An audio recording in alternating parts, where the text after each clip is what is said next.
Good evening, everybody. I'm Elizabeth Ferrer. I'm Chief Curator at BRIC, and I'm delighted to see all of you today. We just opened Rodrigo Valenzuela's exhibition last evening. We had a big crowd, and we're also very excited to be hosting you this evening for a conversation with Rodrigo and with Whitney curator Marcela Guerrero. So I will introduce both of our speakers, and then Marcela will be in conversation with Rodrigo.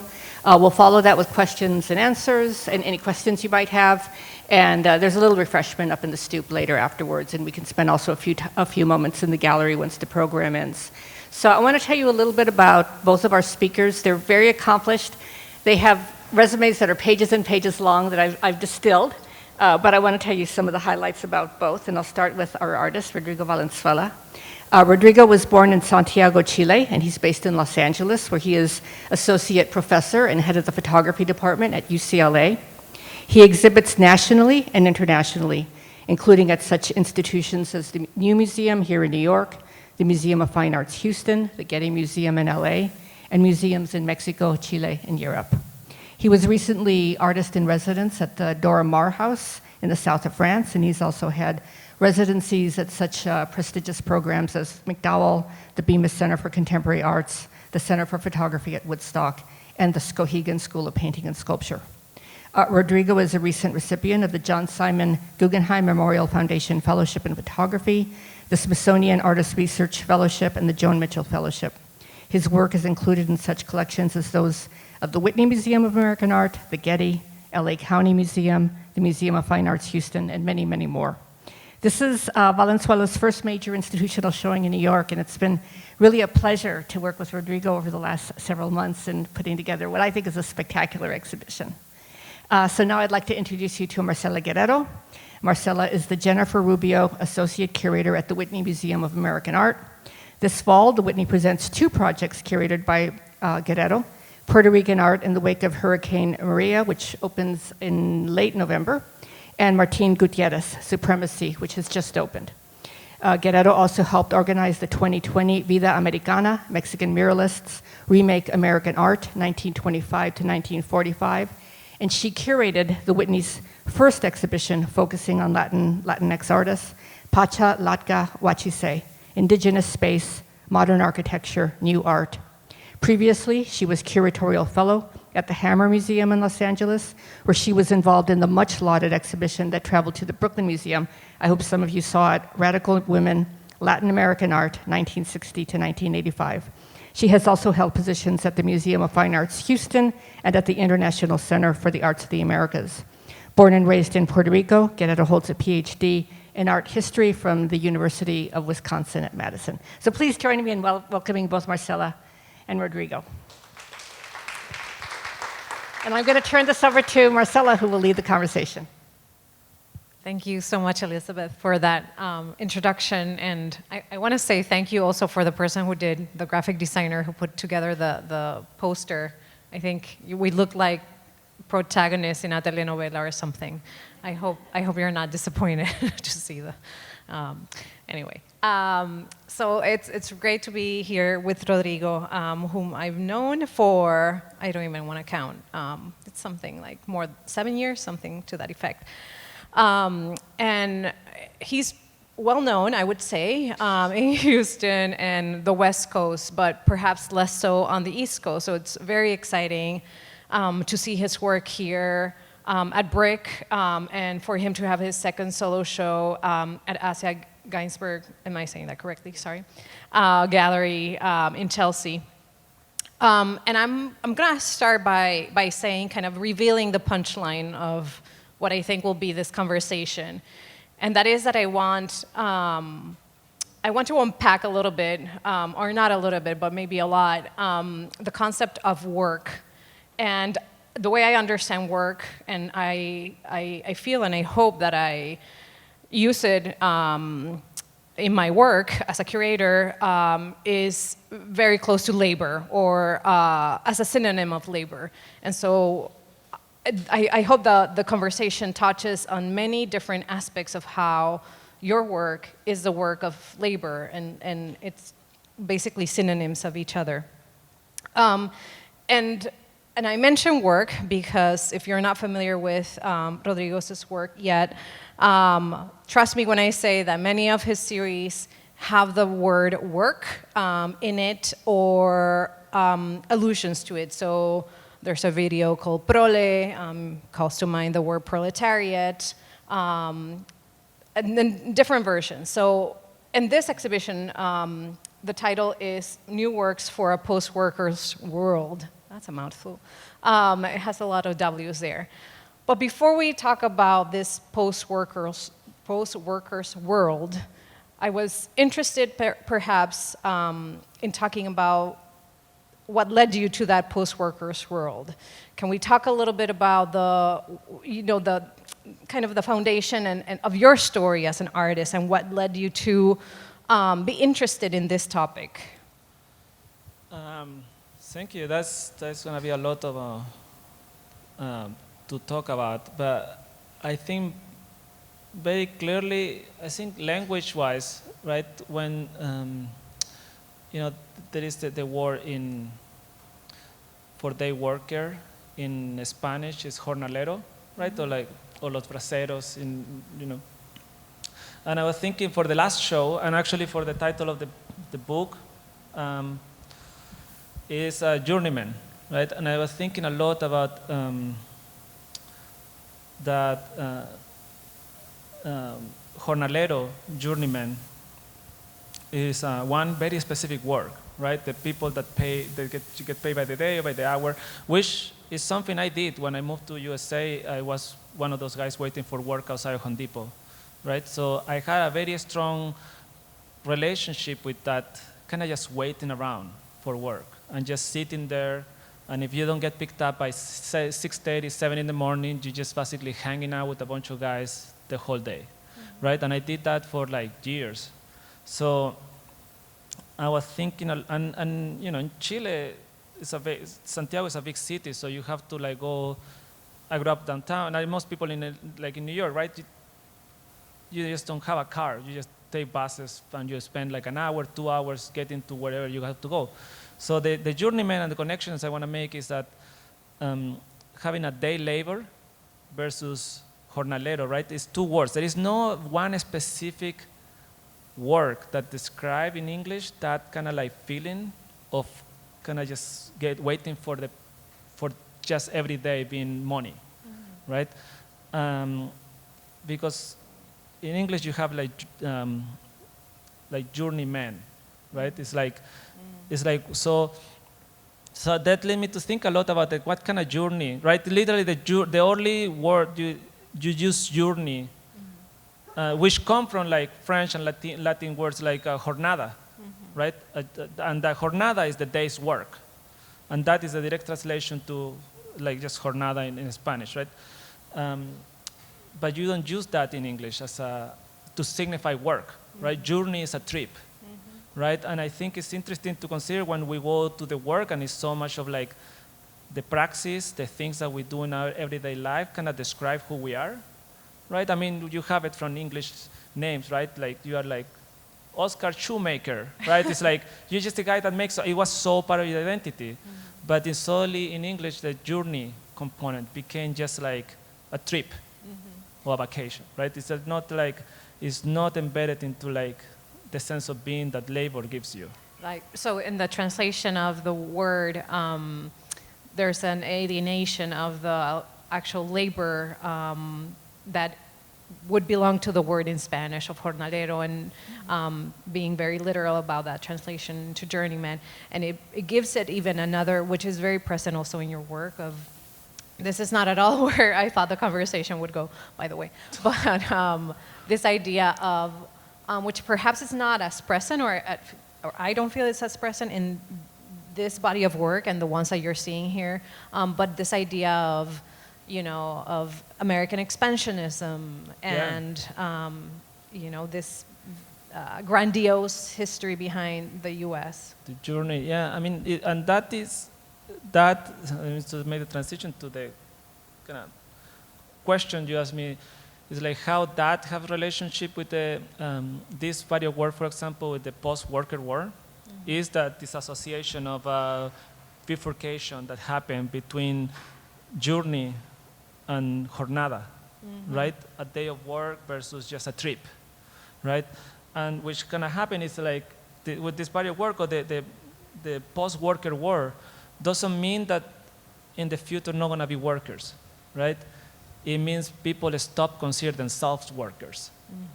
Like, and I think that is like, capitalism dream. It's like what's happening with the pandemic, right? It's like everybody's kind of employed, has a job, has a salary, but you work from home, so you never know what's happening to your coworkers, right? And I think not knowing what happened to the coworkers, who is being abused, who is being mistreated, how much people are working, right? And kind of this like, and where work fade into life in the worst possible way is kind of where I thought the title could go. Not too much about not having any more work. I mean, if somebody wanna make money, somebody gonna get abused, right? Somebody gonna get like somebody's doing work, right? So that is kind of like how I build a lot of the connections with the process of.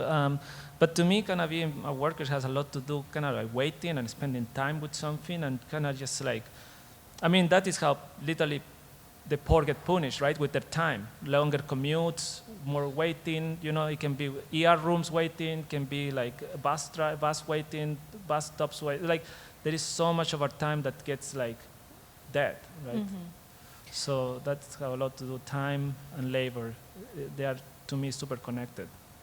That's great to lay the foundation of what is this post-workers world.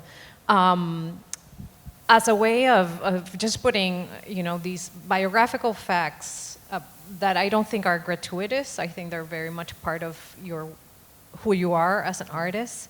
And also to just give a bit of a timeline to this before we get to this new body of work. I guess the question is, when you came to the US, there's a kind of before and after you were an artist. Yeah. And can you speak a little bit about that, that kind of that life before becoming an artist? And there's another question that I want to go to, but kind of lay those facts first. It takes a long time to become, to like feel, I think like basically feeling yourself like an artist is different than being an artist, right? And like kind of feeling that you kind of manage the language of art and can navigate the art world is different than being an artist, right? So I think that is, the first, for a longest time, right? Like most of my friends or people in the art, right? Like you don't have a model, right? Because very few of us have parents that are artists or even know artists, right? So, so you think that there is something special in it, or because you hear people talking so eloquently about what they're making, right? And none of those ideas apply to you. So how the fuck you become an artist if like that guy that you like? So when I was younger, I was like I wanted to make art, but we were too poor to make art to like have the space in my house or anything to make. So I studied art history because I wanted to understand art, and then eventually that could lead me to make art, right? So then I finished school. And I moved to USA, and then I was like undocumented for like many years. And most of my 20s, I really, really wanted to make art, but I didn't feel like I still wasn't ready to make art, right? Or like qualified to make art. And so I studied philosophy, because you have to be super smart to make art, right? So, and then like, so then when I got the philosophy degree, I was like, okay, now I'm ready. But I still didn't have a portfolio. But during the time in undergrad, I was building a portfolio, but also I was really busy because, the things that you consider important, right? To these big ideas, let's say you're reading Kant or Heidegger or Hegel, but then the rest of the time I'm in a community college, and I'm going to kind of like a state school where I'm still working landscaping jobs and moving companies, right? I was working construction up until like 2008, right? Mopping floors, doing this concrete finishing floors, right? The past body of work that I did, so come back. Yeah? Like this body of work is part of a trilogy, right? That is kind of have to do with modernism. And the second part of the trilogy was my first show in Chelsea that I have with statues. And those pieces are all made out of concrete. And I use a lot of the stuff, in all my work, I use the things I learned during my construction time, right? All those things were concrete forms that I knew how to polish because I used to build concrete countertops. So and then I was doing landscapes and just moving, during the economic crisis in 2008, right? There were no more buildings, nobody was building anything. So I got into the moving business job because everybody was like downsizing, right? So I was like lifting box, moving stuff around. So my grandpa was a carpenter, so I make a lot of these objects and I make the frames and stuff like that, right? So everything I use all the kind of knowledge I acquired during my 20s moving, building stuff, and so because I didn't have that much time, I was like, to write papers, and writing in English is super hard, so I was making all these creative projects. Evergreen is this super hippie school in Olympia, Washington. It's kind of where I went, and people were like, okay, yeah, do some videos, make some photos. I don't want to read your papers. So I had a portfolio after my undergrad where I could apply to grad school. But I still was kind of like, I was busy doing these random jobs. So when I was in grad school, I kind of like fake it, and I made this one piece, diamond box, that I have showed a couple of times here. I showed at a new museum, and I was super proud, and was the closest thing I have made to art. But then, and I think because of that piece, I got into Skowhegan, right? And that was like 2013, right? So I've been in the States for only 9 years by then, something like that. And I started meeting a lot of these guys, right? Danilo, Chari, and Ronnie. And I was helping everybody to make videos because I was like, okay, these guys are real artists. I just gonna like offer my help to just shoot everybody's work. And I was like collaborate with like 11 people there or something like that. I made videos for everybody just to spend time in the studio, be like, oh, this is what they do. These motherfuckers don't even read. These people like don't read. It's amazing. I can do it. So I started making a lot, and I think like after that it gave me a lot more confidence. And I didn't know anything, right? Because of that, I met Ronnie, and he was at the core program, and I figured out, okay, I'm gonna apply to that thing. Mm-hmm. Like he's a real artist. I'm gonna just follow Ronnie. Yeah. And I was like, then I applied to other, and then I keep meeting artists that were like, okay, I go into this residency. And then while I was in my first year of core, I started going to BEMIS and all these residencies back to back. Mm-hmm. So I kind of learned by like watching other artists, but it really like has a lot to do with just like show up to work and just like figure out how to, using my past experience as like technical skills I got from day jobs and just kind of watching other people doing their job really helped my practice. Right, and that's what I like so much about your work, because you can see that kind of very clear trace between the work that you did as a blue-collar worker, transitioning very seamlessly into your work in ways that I don't think I've seen in other artists. And that leads me to, I don't know if this is a question or more or a comment for you to react to and tell me what you think, but you are identified, I guess, as a photographer. That's where people tend to categorize you as a photographer. And you are, insofar as the object, the final object, is a photograph, or could be classified as a photograph. But everything leading to the photograph is not. Is construction, is making sculptures, it's painting, it's making prints. As I said, I don't know if there's a question there, but I'm sure you've reflected a lot on all these kind of processes and labors that occur before the final product, which is then what you're known for. Yeah, I think your question is trying to kind of like, you're a photographer, how? Right, and it's very important because I think I'm lucky to have the position I have, leading the department at UCLA that is has a lot of prestige, and before me have like what you could consider photographers, right? Catiopi and James Welling, right? And it's a very short story of like, because it's like before James Welling was Robert Heineken, and that was it. That's it, right? So, but I think it's really, to me, in the political climate that we live, I think the way I work with photograph, it has a direct relationship to how I feel about content and discourse in the photography realm, right? In this way, what, like, as I say, like I have a lot of insecurities about being a good artist or being an artist in general, right? But the ideas of being a photographer and consider the immediacy, right, the decisive moment, part of the practice, or the good eye, part of the process, right, is upsetting, right? It's like, it's just like, it's very unfair to photography to limit it into that moment, right? And what I feel that is more limiting is to the discord that that moment can create in relationship to what is truth in anything, like in a thought process, right? Like what I mean with this is like, you know, we choose politicians because they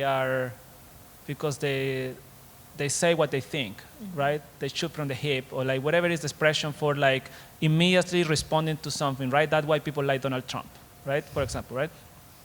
But there is something to be said about like why that immediacy is more truthful than thinking about it, right? Spending some time reflecting on it, maybe I answer tomorrow, and that's going to be the real answer, right?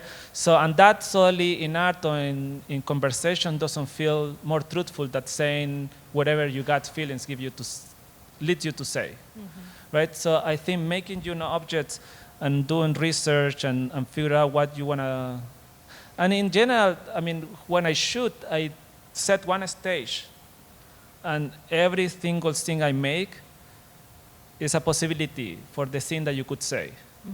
So there is a variations of all the thoughts. So in some ways, more the practice I have is more of a kind of openness to evidence the thought process, and just let that thing be, and also eliminate the chances to be wrong, because maybe some people fall in love with one image and that is true, that is good, and then but there's other 16 ones.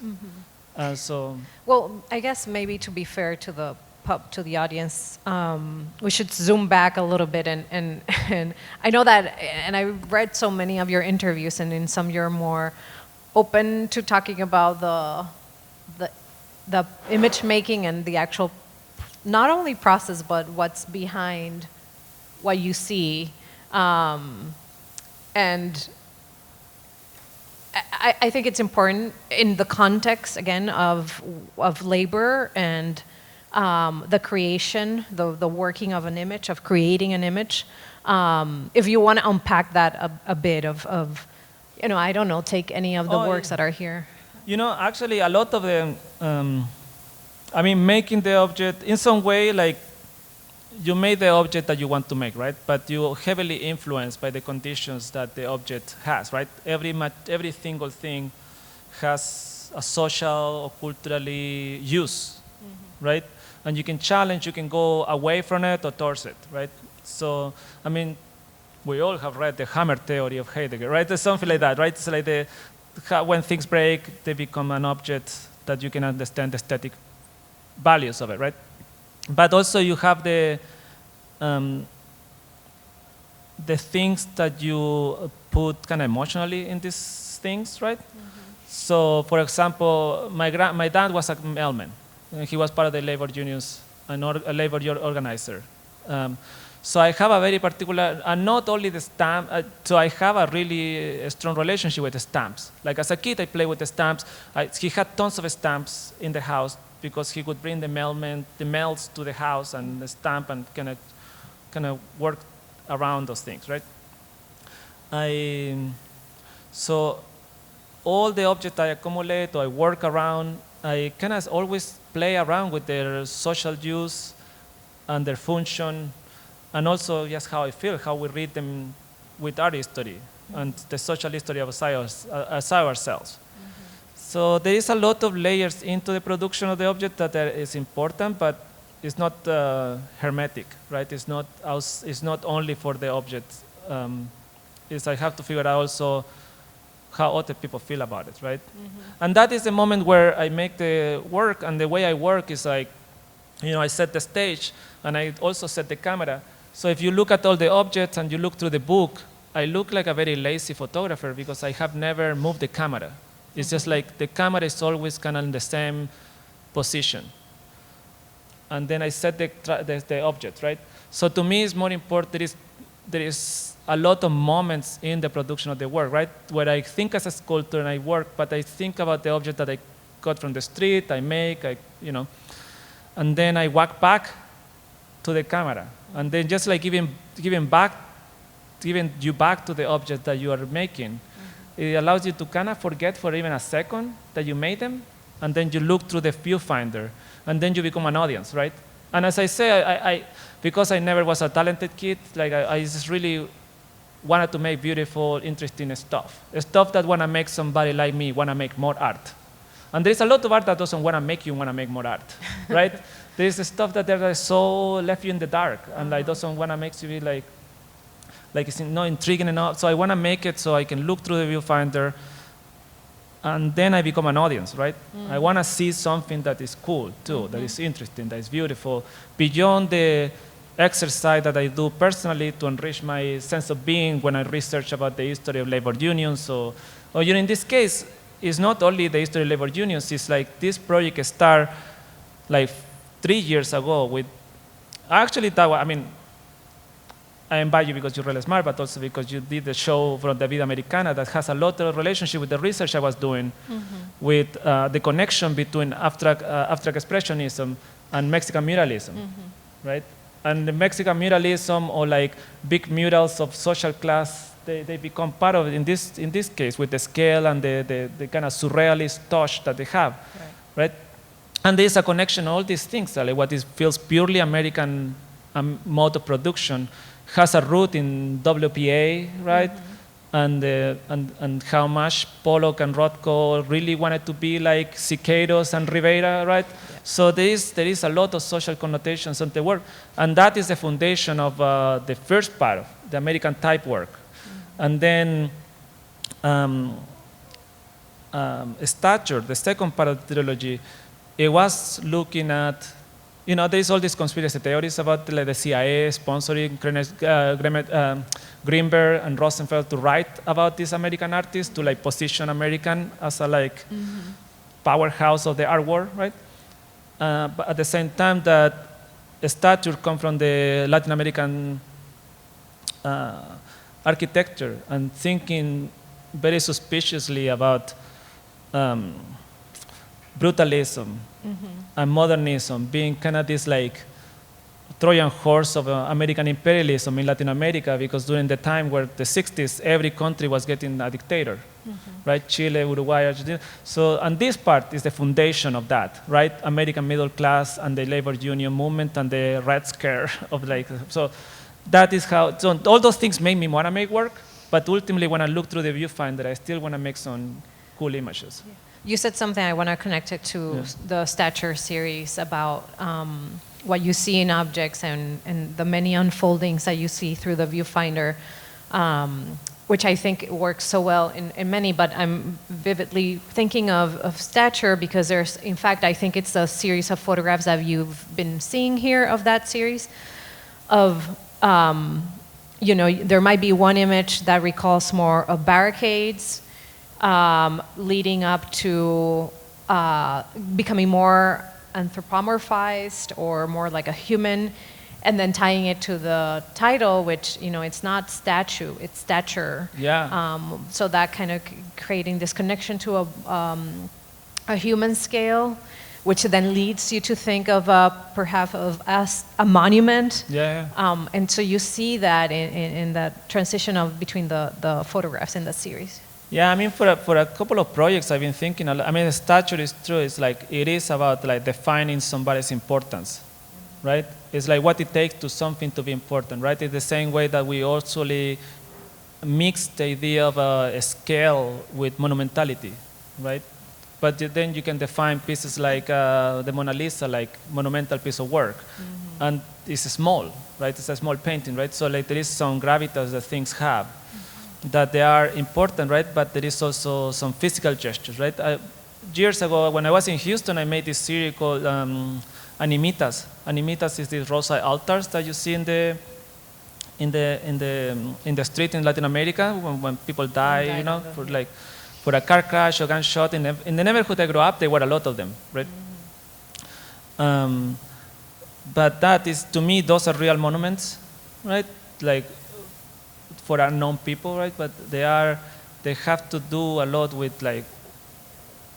I think when we think about monuments, it's mostly thinking about like what it takes for anybody to remain in the public consciousness, right? And also just what is the physical qualities of that thing, like who arrived to those forms, right? So with the statues, I arrived to the forms by just collecting trash from the neighborhood where my studio sat in downtown LA, where all the electronics, right? So I was just filling the styrofoam packaging with concrete and just using that as a mold. So the negative, the byproduct of capitalism as a negative to create these monuments, these little monsters, they could be kind of part of the solution, right? I think I have to like, there's like, and the funny thing is like how familiar it is. To me, it's shocking, right? How much you can recognize the inside of the packaging of something that brings a television or a speaker. It feels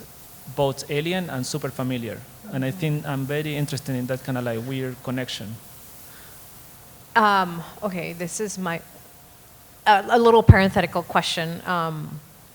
You just mentioned, you know, that, and in statuas, and many of these works that are objects, they come from objects that, you know, are very familiar to us, even though they don't look very familiar once they become your photographs. But I'm very curious to know if, you know, the fact of living in LA has, you know, and Hollywood and all that has had any impact in your work, and I'm thinking more about especially the word illusion, you know, like you don't work with that sense of illusion the way Hollywood does. It's the opposite, it's anti-illusion, but still working with the same language of I mean, I've been trying to really make projects with real projection for a long time, and they always fail, but I really, really like the cinematic language. I started as a filmmaker. I mean, I wanted to make movies, and when I moved to USA, I really wanted to be a filmmaker. So, and it was a huge part of my education. So I moved here, right, and I just crossed the border, and I was like hanging out alone like a cool guy, right? and then I didn't know anyone. I had a girlfriend. And then she was like, this is not working. And I was like, but I've been here like a month. And I was like, go live with my mom. And so she sent me to live with her mom and her dad in Northampton, Massachusetts, really far away. And then she was a librarian, right? But I always loved movies. So when I was, I lived briefly for like a year and a half in Montreal. And that was the best time because I was lending my body to science and doing a sleep research and doing all these experiments because I could get paid under the table. But the sleep research, I had to stay up all night. So I could, and first time I was able to access all these movies because Chile was very, very culturally isolated. I mean, you know, it's far away, but also a lot of things need to get double first before they arrive to the market, and then it's very hard. The internet when I was in school wasn't a thing, right? So books have a taxation because there is a luxury tax for books. So people like it's just really expensive, right? So, but when I got to Montreal, they were like all the Godard movies, all the Truffaut movies, all the Chabrol movies, all the Michael Haneke movies, all the movies that possible. So this sleep research was amazing because I was like getting paid to not sleep, and I sleep during the day, so I just could like watch 10 movies a day, like the whole time, right? And then I was going to the hospital and I sleep in the hospital and keep watching movies, right? And then when I moved to that women's house in Northampton, she was a librarian at the Smith College. So, and she could bring me movies, and I could put subtitles, I learned English, so the whole day was kind of basically education, right? So I was like, watch movies and learn English, and that was my only preoccupation. Also was like winter, so it's like, I'm not leaving the house. I grew up in South America, I'm not leaving this. So yeah, so for like the first, and then when you're a day labor, as you say, like, you're like, if you don't get picked up at Home Depot by 6:30, 7 or 8, it's not gonna happen. Like the day is over, right? So you just go to the public library, get some movies, go home, watch more movies. So the movies have been always a great company and also part of the education, right? So I learned English, but also that the illusion, what you say, is very big part of the education for anybody that's an immigrant, because, I mean, at least in Chile, having double movies, you learn to not trust movies, right? In a good way, because Homer Simpson's voice is also Al Pacino's voice, it's also Robert De Niro's voice, so you know the whole thing is fake, right? Yeah, exactly. And I think it's very clear after seeing a lot of your work that disillusionment is there. And, you know, I want to get now to the the dystopian. To the art? Oh. Yeah, right. But specifically the dystopian aspect of your work, and kind of connected to, you said before, we talked a little bit, or you mentioned Vida Americana and the work of the Mexican muralists in the States, and important public artworks, but at the same time they were trafficking in romanticism, and it was like the idea of this romantic idea of the proletariat, which I don't see it in the same way at all, right, in your work. Although there might be a small revolution happening behind us. Yeah. But can we get into this topic? And this is also based on, we kind of had coffee the other day and tried to plan this. I don't know how well it went. Yeah. We're catching up more than anything. But you also mentioned having a lot of these ideas during the pandemic. Yeah. You want to elaborate on that? Yeah, I mean, it is like the slight conspiratorial mindset that you have to like kind of be aware of problems, right? Which is like, as soon people start staying home, right? I mean, I think making a project about staying, like, if you saw a show about staying home or being bored or being lonely during the pandemic, probably was a terrible show, right? I think I was like, fuck, this is like gonna be the perfect conditions for like employers to take all safety nets, right? And to also to become this like, just click around, and sometimes clicking gonna means making money, and sometimes clicking around gonna be spending money, and so you basically are like a consumer and producer all in one package, and then you just stay home, and then you don't see the person that clean the house, they clean the office, you don't interact with your boss, you don't like, you know, you miss that thing. And so whatever we even complain about social bubbles and political problems that create those social bubbles, it's just gonna be there forever, right? Because if you don't interact with people from different class during I mean, New York is amazing because you jump in the subway and you interact with all kind of people all the time, right? You see some famous people in the street sometimes, you see a lot of homeless people there.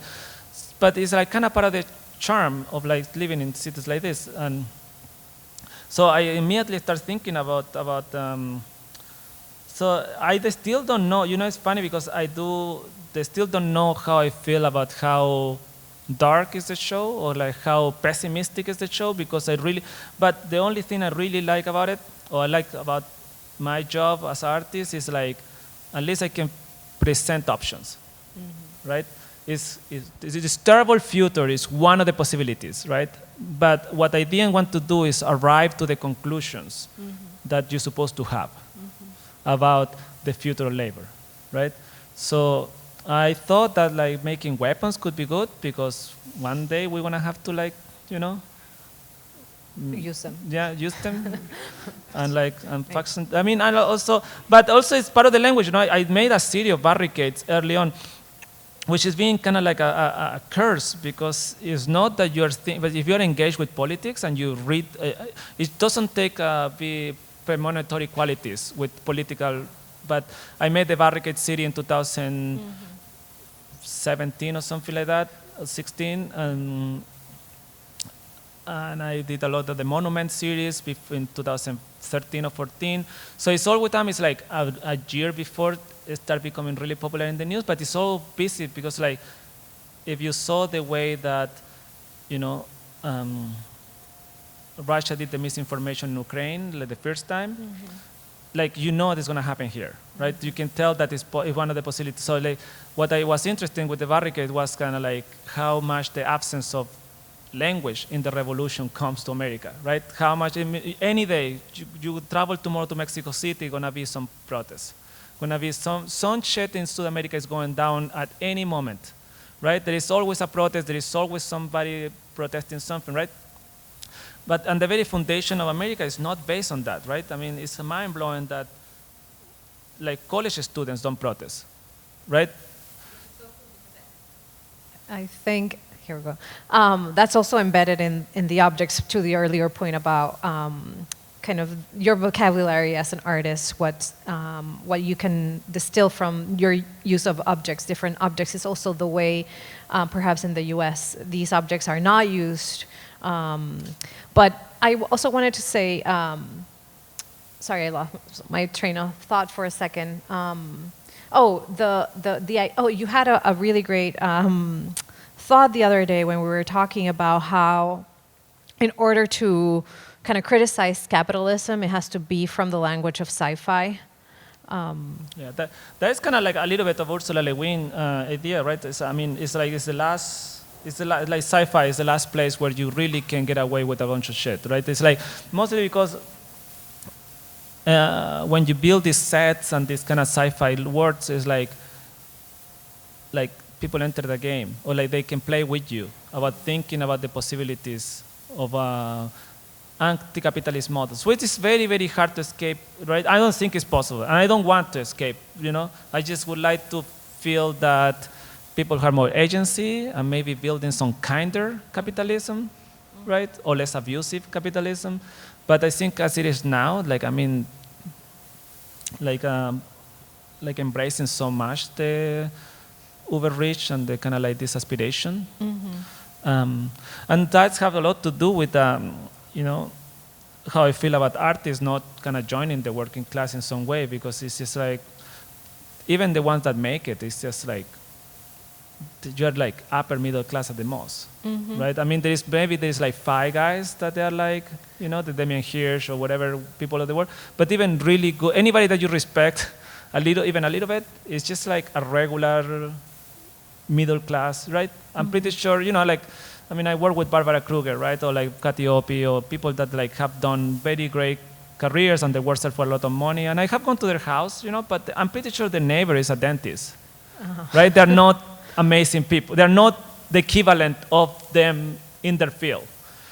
Yeah, well, I'm making a face because what you're talking about kind of relates to this video and also to the next video, Prole, which is one of my favorite works, because it's a lot about unionizing, and you know, that is a topic. You just brought it up about, you know, artists not identifying themselves as workers that could potentially form a union. And maybe I'm asking for a friend, but have recent, you know, especially after the pandemic and seeing so many cultural workers form unions, does that make you reflect back on Prole specifically, which we can see I here? mean, mostly, well, Prole a little bit, but actually the most problematic piece, I think, is the unwage, right? That is kind of like addressing the proletariat, you know, like it's this like weird mix between like, it's usually like people like us, right? Overly educated and underpaid, right? So like I think that is kind of like becoming the standard, right? Where everybody, like that piece started as a joke. Really, I told my friend that I was too broke to have a resume, Like I just cannot afford to work for free for anybody, right? So, and that was my big fear when I was like starting school, that like a lot of people were like, oh yeah, I was somebody's assistant, or I was an intern in this institution, and like, so it's like I cannot afford to like build a career in base of like working for free. Right. So how do you, and that is literally buying a resume. And a lot of people can afford to do that, right? So if your parents have money and they can send you to New York for 6 months to a year and become an endurance competition. That's why that video that's in the back is like, so it's young students from UCLA like kind of planking, you know, with their torso in the air. The green screen was in the bottom, and then I flip it so they look like they're waiting in line, but they're like really struggling to stay up because it's like, yeah, the capital market is something that you have to endure, right? Then you like, if you finish with a job, then you won. But most of the people are just like, just have to get a job at some point, or just have to like go back to whatever town they move. So it is kind of exhausting in the body. Like, I mean, it's really, that is a big problem with like, it's not only money, career, or intelligence, or like dedication. It's just like, your body cannot handle anymore sometimes. Right. And the wage is, I'm going to try to make a segue to my last question, because I'm seeing that we have 5 minutes, and then we're going to open it up to the audience, so start thinking about your question. But, you know, this last version of labor that I want to touch on is, you're a professor in the art studio department at UCLA, professor of photography, replaced James Welling, which is incredible. And I wonder, you know, your work in many ways, if not at all, completely, has to do with you, or I guess the background very at the core has to do with a bit of your biography as an undocumented at one point, as an immigrant, which, you know, and I feel so many affinities to that history, in the sense that, you know, my grandparents were blue-collar workers. I want to think of myself as a cultural worker also, and you know, as a labor that one performs in museums and institutions. So when you have, you know, students coming to you and telling you, I want to make art of my experience as an immigrant, it doesn't have to be Latin American, any type of immigrant, or as undocumented, you know, how do you encourage them to not make work that could be so representational? So, which is I mean, if for people with those histories, it could become very easily figurative, if you know what I mean. So how do you steer them to be more conceptual, more sophisticated? Not that it isn't, but to kind of try to avoid the burden of always representing, in figurative terms, that experience. I mean, yeah, I have to give that advice a lot. I mean, it's a kind of like one thing I tell them all the time is just using their experience as a departure and not as an arrival, right? It's like don't end up. But, and it is so much to say about it. I mean, mostly because it's just kind of really, really hard to find a market that likes to fetishize people of color, but also I have the belief that, like, you know, you could give them the body, but if they don't want your mind, then just, you know, like the same that any relationship, right? So it's very complicated to give that advice about what to make. But we're kind of all strangers in a strange land, right? So it's just like a Mars of like tune the finesse of like how it feels to you, but like how you could trust, what kind of language, what kind of feelings you want to transmit with that strangeness that we experience, right? And I give a lot of examples for that, and I have tons of examples because we all have different systems of beliefs to what can lead to what we call good work, right? Sometimes it's from the economic perspective, right? Sometimes can be from the emotional perspective, sometimes from romantic whatever it is, the thing that you consider the right vehicle, right? And which are all correct, right? Because Right. in some way, immigrants is not only about like, in some way, I mean, it's fair if you make work about, let's say, kids in the cages or whatever is in the news right now, right? But your particular experience of being an immigrant, in my case, it's like loneliness and disorientation, right? So like how you like figure out the way to navigate society when like you don't know the language, right? So you start overthinking the translation, the direct translation of everything, right? So to me, figure out how to be like understand art or make art is to like sometimes little for every project or writing or project, I have to Google the words, like the etymology of the words, and through that I find a lot of solutions for creative projects, right? And sometimes it's very emotional, right? In Diamond Box, right? For example, the first piece I think of as a like real work of art for me, I interview a lot of immigrants, and when I was talking, right? If you really, really want to get good information from somebody, from an immigrant, you can't tell them, hey, tell me how it is to be an immigrant, right? Like a lot of the time you have to like talk about soccer, talk about beer, talking about women, talking about like stuff that we all like, right? And then you start figure out, then you tell them your story, right? And then they will tell you their story. But you can't just ask questions, right? You have to like figure out the way to like make them touch you, right? It's almost like, it's the only time where like deep narcissism really help, right? Because it's like, yeah, but how your life is a little bit more like mine, right? It's like how I can figure out how to talk, because I need to figure out how to translate your life into like something that feels respectful because I want to respect myself in this work, right? So what I told them, I could talk to them and I interview like 20 people, right? And then I could leave the room at some point to get them a drink or soda, and I only used in the video the moments where they were alone in front of the camera. And then when I have the finished piece, when I finish the interview, I edit something that with their voices as a collage, something that reminds me of my story. So I collage all their voices to make it sound that they're all telling my story, while using their faces in this moment of deep insecurity where they're completely alone in a room. So that is how you kind of build something that felt like my personal experience, right? Through others, like not like an American life story of like unique characters, right? Because it happened to 1,000 people every day, like 10,000 people every day. So you can't possibly try to find the most fucked up one and just make that one about the work, right? And some people is loneliness, some people is like, and I always say the example is like you see all these guys waiting in Home Depot.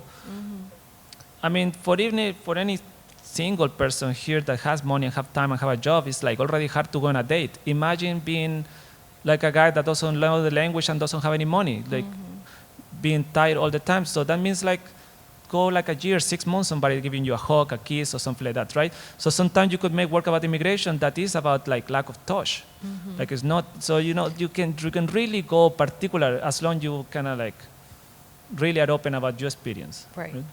That's beautiful, and your students are very lucky of thinking about the ideas, the concepts, for lack of a better word, or even sentiments and emotions, and whether that's figurative or not. Anyway, I want to open it to the audience because I'm sure there are many burning questions. And I think we have a microphone, so wait until you get the microphone. Just okay. So I want to thank both Marcela and Rodrigo. This is so fascinating, so much to chew on. But my question, and I know the answer, but I want Rodrigo to talk about it a little bit, is you made this really kind of spectacular installation, this sort of labyrinth or stage set, and I would love for you to talk about that last part of completing the project when you're in the exhibition space and how you design these spaces. Yeah, that is when like American television I just watched a lot of MacGyver when I was a kid, and I think that's what it did it. And this is the thing, because I may be like a weird imposter syndrome thing here, but like as I say, because I'm always so paranoid about not knowing what the fuck I'm talking about, that the only way for me to make sure that you get it, even if I'm talking about something that can be obscure or the very, very arbitrary symbols, right, is build the stage where you limit the readings, right? Or like, not really the limit, but that is condition the viewer's mind and perception when it comes to the artwork, right? So just make them walk around, seeing this stage, right? Almost like you know that the scene, the famous scene in Citizen Kane, right? When like the dude is giving the speech, running for office, right? So like I wanted something like that, like a stage that it feels like a place where people would like, you know, and that, I mean, one of the reasons why I chose to do the screen printing is because I want that propaganda-looking thing, right? The weapons as a propaganda for wherever you want to like use them, right? So, yeah, I think in all the stage, I mean, there's one thing where like one of the images where I built the floor on the gallery is first I wanted to, because I like to make objects, but I'm not really good maker, so I wanted to make the ceramics being almost a photographic vantage point, right? So I wanted to look at them from above and really condition the view, the vantage point. So you have to look at from like looking down. But also hearing your steps when you are walking inside a gallery or doing something with your body when you're looking. In this case, I wanted to build a maze, right? Where you are always looking at like 8 works at the same time. That is, you are never not looking, you're never, so it's becoming an overwhelming sensation of looking at art, and like you can see a ceramics, a photo, and a screen print for basically every vantage point. So what could be something that robs your attention is actually much more, you're taking it all in with your body. And I really like that. Condition the people's perception of the work is very important, because then I don't have to, like if it was an empty wall, a white wall with the object, then that have to contain so much more information. There have to be a lot more discord, I think, in the work in order to grab your attention. But if you already position the body in a way to be receptive for the piece to be read, then the piece can be a lot more quiet. I have a related question, and Yeah. I don't know if it sounds like you're saying that the way you stage the works is different to the way you stage individual works. Yeah, yeah, because I think all that mapping is in my head, but I have a relationship with a particular object, right? But the only thing I need to do, I cannot translate. I mean, a lot of curators or people ask me like, hey, can you make something like this in the space? And I think that would be the wrong thing to do. Like I have to transmit something, I have to make the same feeling in the space, not the same objects in the space, right? So, and that becomes some architectural interventions or some floor or some lighting or some wall treatment, something that makes you feel the way that you can understand. I mean, but we do it with everything else, right? It's not something weird that you do with installation, right? You light candles for certain occasions. You put essence or smells for certain occasions, right? So like you do it with everything else in life. So like you create conditions to like have the right conversation, to have the right moments. So the artwork, so the moment installation is something I only do every 2 years. So why wanna be different?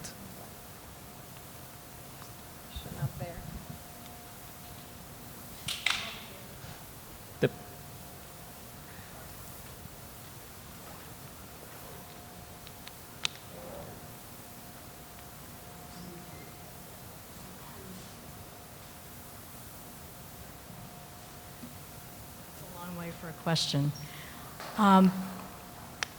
Do you see the wood form as a scaffold? I mean, in some ways it reminds me a little of a construction site and how you might climb and then sort of build the structure. It's like you've built the story. Yeah. That is one of the possibilities. But again, you know, so when you are learning, this is something that when you're learning how to make art, watch out your sunglasses. They are, you know, yeah, when you're in a school, right? For a lot of people here went to art school, and you are in you try to limit the reading of your work to like one thing, because if not, you can get destroyed in crit, right? People is like, this was about the work. So, no, it wasn't about that. God damn it. I wanted to say this, right? And the more that you make art, the more that you make it, so it can be like 5 things, and you try to those 5 things to be okay, correct, right? Because, you know, also it's about whatever you want to be, right? So, but the scaffolding is something I've been working for a long time, and literally start with a scaffolding that I used for my first museum show at the Friar Museum. That was like literal scaffolding because I thought was cool, and also at that time I was talking a lot about different kind of workers, and but the scaffolding is really interesting as form, right? I mean, for the scam that happened in New York, but also it's like the building that doesn't matter how tall is the building, right? It can be like 30 or 40 stories high. The workers is the building that the workers get to live for whatever long it takes to build, right? So it's very interesting that the scaffolding and the building of that is just as big as the building itself, and then you spend a lot of time there, and then it feels like you're never gonna access the building, right? Like it's like the last thing. I don't know. It feels like a very weird, like upside down skeleton, inside out skeleton. That it feels very like both part of the project of building something, mostly luxury condos, for example, and then the impossibility of living inside, right? For anybody that is in them, will never be able to afford living in the places that they're building with those things. So there is some really interesting dynamics there. And in this case, seeing through the walls is very interesting too, right? I mean, a lot of the time just the fact that you don't know what is happening behind the walls of a museum or a gallery, like what is behind. And this, also the photo is super linked to memory, right? And I think we always are considering kind of the problem of memory in photography, that I want to be able to see a lot to make connections and not have to like retain so much of like what you saw before in the other room.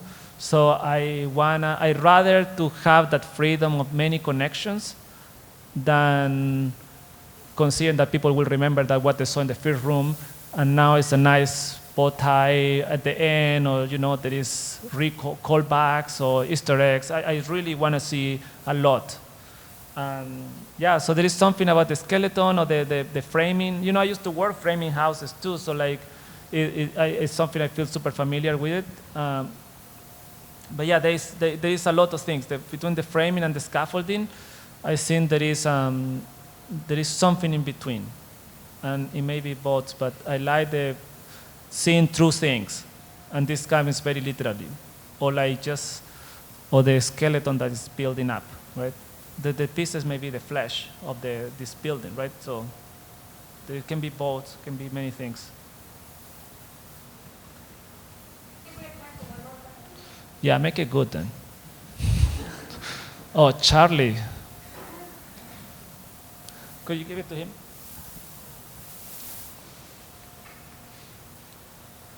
And a newly master.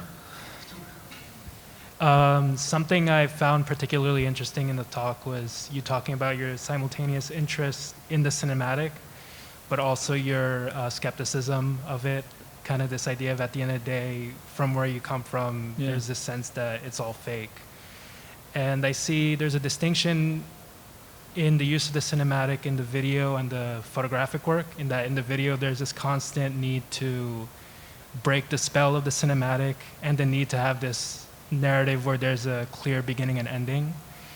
But then I feel like the photographs have a very cinematic sense to them in the way that they evoke a dystopia, you know, the smoke and the hanging elements, and there's a sense that if it were a video or if these elements were moving, then that would break the spell. But in a sense, the fact that it still makes it really, really brings you in, and I'm wondering if that kind of, the way you use the cinematic or decide to break the spell of the cinematic is something you think about in your work, and how. Yeah, you know, it's a good note that you have, because I very rarely use people in my pictures, right? because there is so much to be responsible for how somebody else's look like, right? Like it's have like nothing to do with that, how that face came to be, right? So I feel very afraid of, dealing with that thing, what all the feelings that make people have the eyebrows like that, the colors like that, parents, religion, all the things that lead to somebody to look in the way that they will look by the end of the picture is just like way too much responsibility, right? So with the video, I can have a lot more direct relationship with what they say and in the videos, for example, in this one, I don't write the scripts, right? It's like what I do is I have a conversation with them, and then I subtract my voice, and then I make them look like they're talking to each other. And I try to respect the spirit of the conversation. And I feel that is the most faithful representation of what I can do with video and people, right? With the photos, because I build these spaces that there are a place for possibilities, I need to use cinematic tools in some way, because that is the kind of like the basic code that we have as a society, like movie. I mean, Bart wrote a lot about it. Like, if Chet doesn't have like in the movies in our lives, it doesn't count, right? So I think that is really just so simple that like, if you don't fall in love in the movies, if you don't die like in the movies, it really doesn't count, right? So I want to make these photos very cinematically, so like they have all the possibilities that you could associate with whatever movies and you image setup, Like we don't, it's funny, there's another word that in English is not like imaginario in Spanish, right? All the images that you think when you think about something. There's a limit to those images. And that is so hard to translate in English that it's kind of could be an image setup, right? But the el imaginario is really limited, and a lot of the time we're pushing against that, right? Like we're figuring out how many things we can think that they're part of our language. And that they're images, so they're very hard to define, right? Because we already have a dictionary that is like limited amount of words and means something. And then you have the imagination, all the experiences, all the things that you saw, and all the things that you have thought, but it's you, right? And that is, and in some way, to me, that is something I do in the studio, right? I have a limited amount of exposures in the negative, right, in the film, and I have a set, and I have ideas, right? So it's a mathematical equation between like how many exposures I can do and how many ideas I have. And then you make the best you can, right? But you always have to push it a little bit more, because there is always more images, right? It's something that is another thing I told your students, because you are like, you make art, right? And a lot of the time you don't want to consider yourself like a tourist in your own mind, right? Like a lot of the time you go to the studio to make the work that you wanted to make. That is for people that sketch, right? And they have very definitive things that they want to make. And then there is other times where like, that is what tourists do, right? They go to France and they take a picture with the Eiffel Tower doing the finger thing, right? They with the tower falling down, and you do the things, so you do the things that everybody does. And then you're happy with it. And then you say that you went there. But then you fall in love with the city when you get lost, right? When you take the wrong subway, when you like do all these things, right? And I think that is something that we don't do a lot in the studio, right? Like just get lost and just figure out other shit to do. And so that's why it comes handy to take extra 10 rolls of pictures. And then something happens. You kind of get lost in your own mind, right? So that is where the semantic and kind of exhausting the possibilities and that imaginario can be helpful, right? Because there is always more shit there. But that is where like the cinema come handy.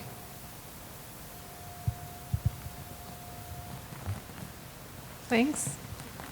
Thanks, Rodrigo. Thank you, Thank you very Marcela. much. This has been a fascinating conversation. Thanks to all of you. We'll open the gallery for a few minutes so you can wander around and look at the show. There's some refreshment upstairs. In a couple of weeks, we'll have a catalog available for sale. So, please keep coming by, and we hope to keep doing this again. Can you lift that thing? And we will lift up the screen. That's cool. Thank you all again. Okay, bye, thank you. Thank you very much.